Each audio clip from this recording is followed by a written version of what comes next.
When people ask me, how do I stop it? I just say, never say, I can't afford it. Ask yourself, how can I? The reason I have so much money is because I don't say I can't do it. I just go, how can I do it? And I just go and do it. I make a lot of mistakes, but that's how I learn. How can I? The poor people, like my poor dad, always said I can't afford it. Do you think I'm made of money?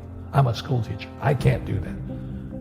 And I picked that up. And my rich dad never said those words. So when I meet poor people, they use the words I can't a lot.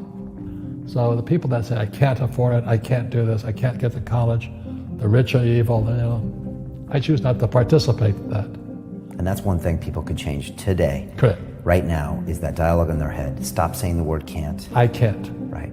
So how can I? How can I? Especially as in, I can't afford it. How can I afford that? Right. Because that opens them up to looking at it as an investment to a greater future. Right.